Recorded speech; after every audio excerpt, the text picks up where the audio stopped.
Christian ଧର୍ମ କିଏ ଆଣିଲା? इंग्रेज लोक माने आनिले पुणी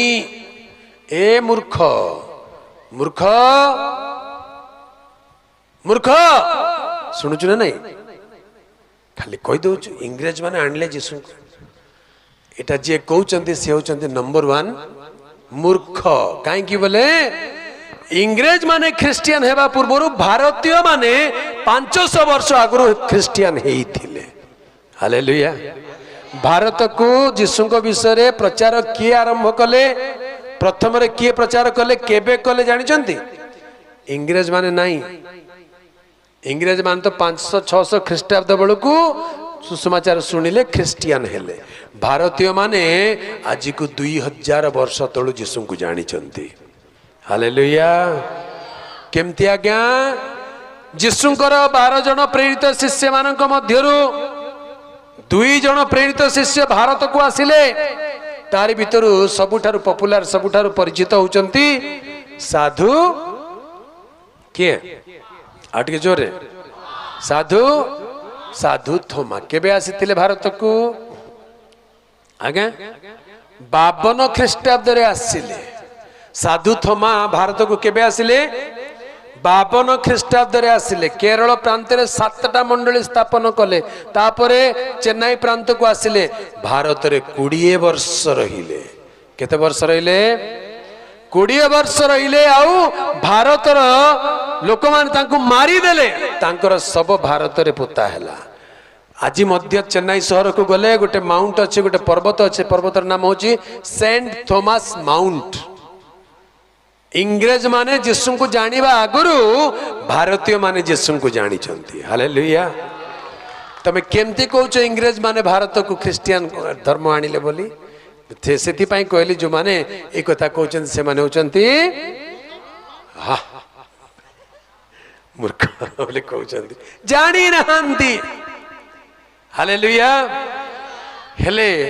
मझिरे गोटे एमिति कथा उठितिला जीशुंकर 12 वर्ष रु 30 वर्ष भितर कुआडे गले तते एते मुंड बता कांकी 12 वर्ष रु 30 वर्ष भितर जीशु कुआडे गले तते मुंड बता कांकी एते से कुआडे भी गले तुमको कांकी एते मुंड बता नहीं हम जानबा को चाहबो ना हो जानो कुआडे गले भारत को आसीथिले परा हेलेटा को की मूर्ख बोली कहबो हम जानु नहीं भारत को आसिले पुणी आउ सेटा भी भारत रे बुली बुली बुली बुली पुरी को आसिले पुणी कौन पाए पुरी को आसिले सेते बेले पुरी शहर थिला कि हां जीशु को जन्म समय रे हां पुरी शहर थिला कि पुरी शहर ही न थिला ताले जीशु केमति करी पुरी को आसीबे पुरी को जीवा को रास्ता थिला कि समुद्र कूल नदी नाल बण जंगल हेतिला जीवा को रास्ता नथिला इंग्रेज माने आसिला पर बहुत वर्ष परे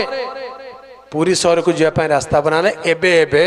4 लेन बने देले एबे परिक्रमा प्रकल्प हैला चाह भी भल हैला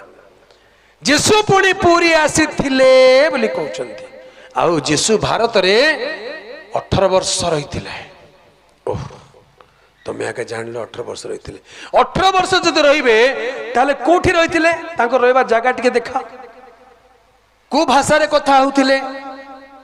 जदि सतरे जीशु भारत को आसिक 18 वर्ष रही जाइछन्ती ताले तमे काहे जीशु को आज घृणा करूछ जीशु ग्रहण करबा कथा कि नहीं जीशु हमर महाप्रभु बोली कहबा कथा कि नहीं आज काहे जीशु को विदेशी बोली कहउछ ए मुहरे गुटे कथा कहउछ आउ थरे ए मुहरे उल्टा कथा कहउछ जीशु पुणी भारत को आसीतिले ताले तमे जीशु को मानुनो काहे कि पूरी शहर को आसीतिले ताले पूरी रे तो जीशुंकर मंदिर को ढबा कथा जदि नहीं तुम जदि सत कहूँ बोले चलो आम जा ओडिशा सरकार को लिखा आमर प्रभु जीशु 2000 वर्ष तले पूरी को आसते को जगह आसते खोजिक 3 एकर जगह आमको दियो जीशु मंदिर गोटे बनइबू हवा कथा कि नहीं हाँ आगे सब जगह तो मंदिर बनाऊँ जीशुंकर मंदिर भी बन दियो देबे कहीं जीशु आसी से ना जगह तो नहीं नहीं जीशु 20 वर्ष 18 वर्ष रही भारत में नहीं नहीं जीशु नहीं सेटा थोमा भारत रे 20 वर्ष रही 52 ख्रीष्टाब्द रु 72 ख्रीष्टाब्द पर्यंत प्रभु जीशु भारत रे रहिले 72 ख्रीष्टाब्द जुलाई 4 तारिख दिन तांको मारा गला से मले तबे जीशु ख्रीष्ट भारत को आसी नहांती आसी नथिले आसीबा दरकार भी नथिला तांकर प्रथम दलर शिष्य को पठेदेले मुझे भी नहीं थोमा तमें जाओ और सी आसिले भारत को हालेलुया जेतेबेले भारत को आसिले थोमा बड़ विचित्र घटना घटिला दिने सकाळे सकाळे से आज को 2000 वर्ष तलर कथा कहूँ 52 AD रे सी जाइथिले केरल रे गोटे गाँव रे लोक माने सकाळु सकाळु गाधौचंती पोखरी रे बुड़ीकरी आ गाधेला पर से माने कोन करूचंती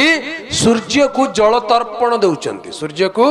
बोले पानी को आंजुला एमती करकरी एमती कर देखौचंती ताको कहंती जल तर्पण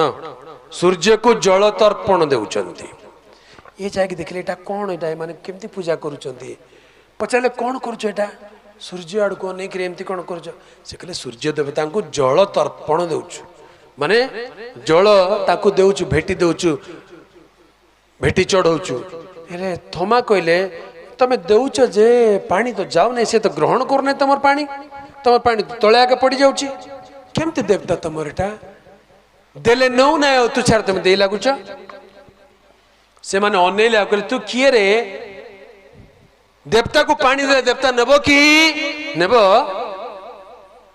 आमर देश रे बड़ विडंबना विचित्र कथा अच्छे क्या मूसा गुट को देखिले ठेंगा धर के गुड़े गुड़े पिटी पिटी मारी देबे है कि नहीं साप गुटे को देखिले गुड़े गुड़े ठेंगा धर के मारी देबे मात्र पत्थर रे जदी गुटे साप बनै के रखि दैछ बोले आनी के खीर ढाली देबे मूसा को देखिले पत्थर रे गुटे मूसार मूर्ति देखिले आनी के खीर तार ऊपर बंचित मूसा को दो न बंचित साप को दोनों नहीं कि विचित्र बुद्धि एटा हाँ हेले थोमा कहले तुम पानी दउछ जैसे नौ ना आंती केमती की देवता को पूजा करूछ तुम एमती गोटे देवता को पूजा करिवे कि से माने कहले तुई का को पूजा करूछ तुई देले तमर देवता नेबो कि काहे कि नेबो नाही मोर प्रभु यीशु को डाकिले ओ बोलवा प्रभु से हालेलुया हे प्रभु यीशु बोले कहले हां बेटा कोन लाको ये माने कहले देखा तमर जीशु जदि तोर पानी ग्रहण करे बोले हमें जानिबा कहले जानले खाली हबो नाही तमे मानबा को पड़िबो केमती ने तमे भी जीशु कर हेले मु एबे देखे देबे कहले हौ तमर जीशु जदि पानी ग्रहण कर देबे बोले हमें एबे क्रिश्चियन हेइ जो बोली ब्राह्मण लोक माने पुजारी लोक माने से कहले पोखरी बाहर आस तमे लाइन रे ठिया के देखो मु कोन करूची सब जाको बाहर को आसिले ये पानी भीतर को गले किए आ पानी आंजुला करके उठेले आज्ञा बड़ विचित्र कथा जोठू उठेले सेटा खालो होइकरी पुनी रहि गला पानी पानी खालो आइसक्रीम जंती काटले हो नहीं कि दही काटले जमती हो सेंती पानी रहि गला अरे एटा की कथा आ आंजुला धर के हे प्रभु यीशु मु तुमको पानी देउछि नियो बोली करू पानी ऊपर को उड़ी उड़ी उड़ी चली गला बोलो यीशु मसीह की हालेलुया ये ब्राह्मण माने पुजारी माने देखिक छानिया कहले आंठू मारले कहले इटा सत्य ईश्वर किए से प्रभु आमे तांको ग्रहण करिवो सेति पय केरल रे ब्राह्मण माने होचंती प्रथम ख्रिस्टियन हालेलुया भारतर प्रथम ख्रिस्टियन को माने हेले ब्राह्मण माने हेले एबे कोच ख्रिस्टियन हेले जाति जीव सान जाति छोट जाति तुमको लाज नहीं हमको शरम नहीं भारतर प्रथम ख्रिस्टियन किए ब्राह्मण माने।